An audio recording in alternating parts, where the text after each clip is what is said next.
she's due here now. I sent her a note on the way home from the bank. Oh, that's very kind of you. But then you will have a talk to Ronnie. No, I want to talk about him. He's in the diplomatic service, isn't he? Yes. But what's that got to do with it? What's what got to do with what, Watson? Come in. Mr. Dare to see you, sir. How wonderful of you to have managed it. It's terribly kind of you to see me. Not at all. Won't you sit down?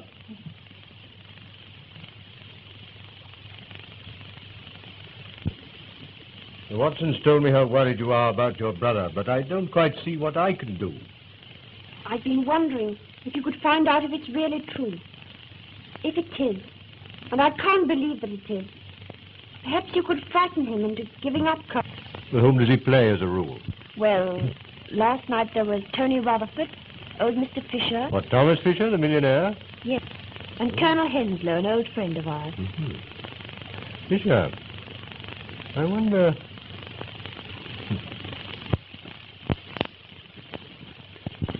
Forgive me, Miss Adair, but does your brother travel at all on official business?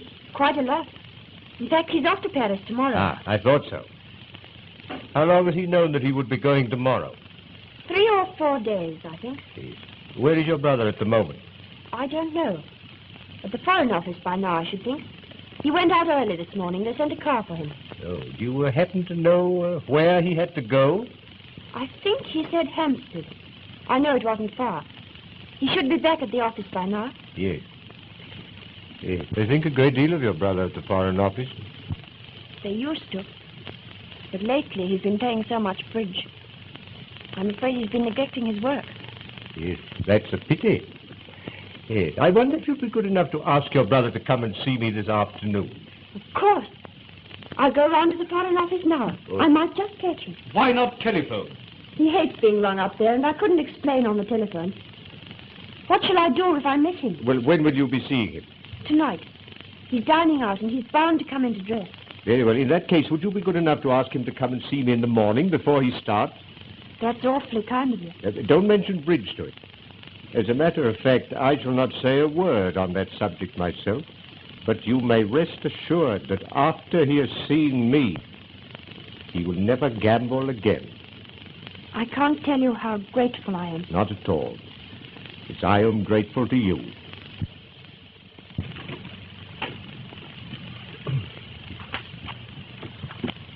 Goodbye. Watson? Yes?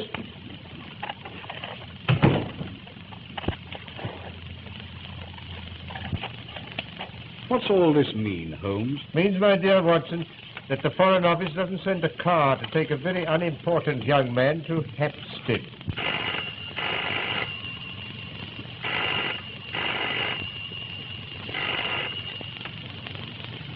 Hello? Hello? Yes, speaking. Who's that? Mrs. Smith. I seem to know that name. Mrs. Annie Smith. Oh, Mrs. Tallboys put you on to me. I don't think I know her, Mrs. Tallboys. Huh? No, you're quite right. It doesn't matter. Well, you think it's appendicitis. Oh, what's the address? Would you mind taking this down, Holmes? 1006 Fentonville Road. Yes. Yes, I'll come at once. I'll take a taxi. Goodbye. Here's the address. I've added a note which I want you to read when you've found the taxi. What's it about? Well, you read it when you've found the taxi. I hope your friend, Mrs. Tallboy's friend, is not as bad as she thinks.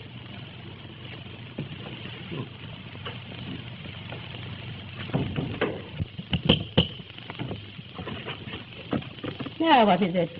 Please, Mother says, can I have Paul's pajamas? They've blown us our line into your backyard. You've no right to hang out your washing and your whatnots in a respectable neighbourhood like this. Mother said if you started carrying on about the washing, I wasn't to stand any of your lip. Your mother said that? Yes, she did. Well, I've never had such impudence in all my born days. You go and I'll give your mother lip. You wait.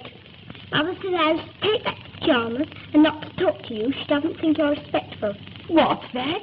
She says it's disgraceful, a widow living in a house full of nothing but men. Oh, you wait a minute. I'll give her respectable. Go on up it. Go on up you go. Oh, my word, respectable.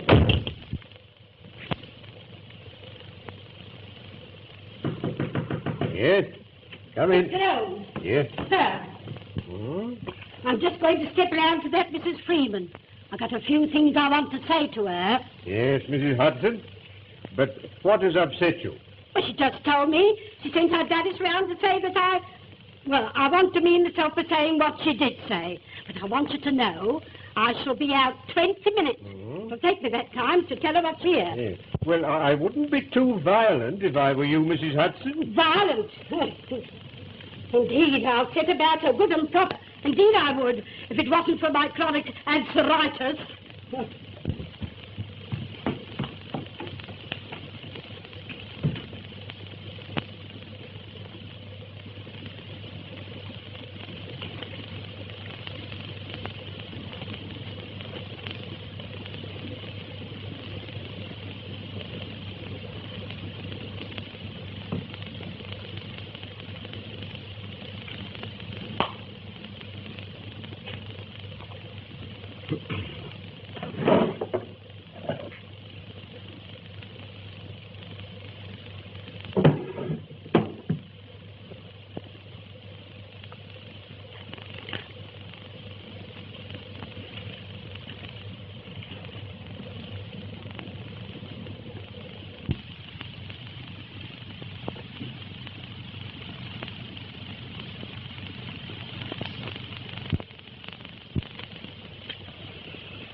Come in, Professor. You think you know me, Mr. Holmes? Why not? You called upon me once before. On that occasion, your face was completely covered with surgical bandages. But your arrival coincided with the same removal of Watson and Mrs. Hudson. You were a little more original in your methods last time. Today, I recognized the symptoms. I was expecting you, Moriarty. How clever of you, Holmes. Yes. Won't you take off your scarf, Professor? Yes, perhaps you're right. This room is rather draughty. Shall we sit down? I'm afraid my method of getting rid of Watson and Mrs. Hudson was a trifle crude. But I had a sudden impulse, and anyhow it served its purpose. Except that our interview will be a brief one. Watson will have read my note in the taxi, telling him to ignore the call and come back here in 5 minutes. In that case, I will be brief. On the 4th of May, 1928, you crossed my path. A dangerous thing to do, Holmes. 8 months later, to be exact, the 20th of January, 1929, you incommoded me seriously. Yes, you made a bad slip in 1929, didn't you? Nearly had you, Professor. And now I find you so constantly in my way that it would be better for me if you were removed. Perhaps what I have to say has already crossed your mind. Possibly my answer may have crossed yours. You stand fast? Absolutely. A great pity, Holmes. I have a great respect for your mentality. A great pity. You are getting in the way of a great organization, the full extent of which even you, with all your cleverness, cannot realize. You wish to put me in the dock. You never will. If you destroy me, rest assured I shall do as much for you. That's very interesting, Professor, but your 5 minutes are up. I fancy I hear the arrival of Watson. May I offer you a piece of advice? Never give way to sudden impulses. They're even more dangerous to you than I am. I read your note, Holmes. I beg your pardon. Did you come to see me? Your friend is in great danger.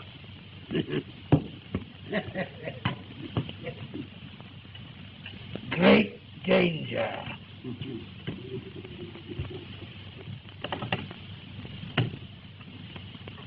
What's the matter with him? It is the draft, Watson. He's feeling the draft very badly at this moment. But who was it? Well, that was Mrs. Smith of 1006 Pentonville. Mrs.? Or shall we say, Professor. Oh, the mythical Moriarty. What does he look like? Well, I know no more than you do. Except that the first molar in the left side of the upper jaw is very badly filled with gold. Have you a mathematical mind, Watson? I think so, fairly. Ah. Well, never give way to sudden impulses. They're not good for mathematicians. Moriarty has made the worst slip he's made since January 1929. You mean you think you found out how to get him? No. No, I found out where he gets his boots. I wish you'd be serious. The professor's boots are made by Mr. J.J. Godfrey, bootmaker. Yes, here we are. 502 Pont Street, Southwest 1. Godfrey, Pont Street? Yes. But that's where I have mine made. You do surprise me. But Godfrey's a perfectly respectable tradesman, with a high-class clientele. Well, obviously. Obviously, you and Moriarty. You share a bootmaker with the professor. And for all I know, he may be a great friend of yours. Oh, really?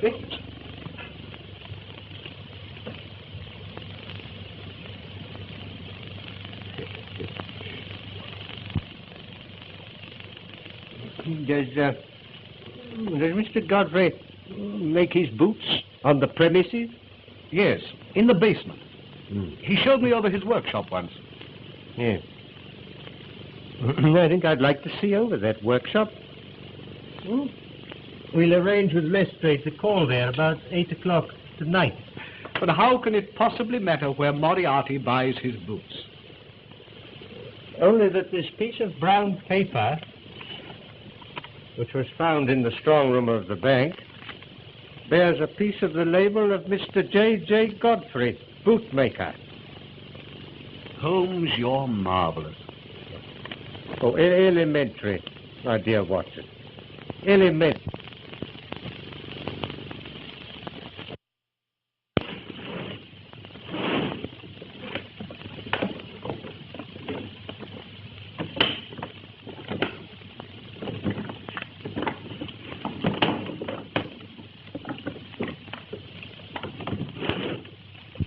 Well, that's that. Now what am I to do with it? You will be at Down Street Tube Station at 9 o'clock precisely. You'll take the suitcase with you. Oh, it's all right. There's heaps of time. It isn't 8 o'clock yet. In the main entrance, you will see a man with a scar on his left temple. He will take the suitcase from you. Yes, sir. The keys? Hello, sir. Looks a good bit of work. Yes, sir. I'm a good workman. Moran, Oh, the chief's here. I have just been informed that Inspector Lestrade has left Scotland Yard in a powerful car with police constables number 47, 54 and 83, all of the C Division. They will doubtless call for Sherlock Holmes and that great detective, Dr. Watson. Don't attempt to hide the suitcase. It would look suspicious. And see that everything is tidy. If the police detain you, I have arranged for someone else to take the suitcase. Don't talk and then come in here, Moran. You heard? Yes, sir.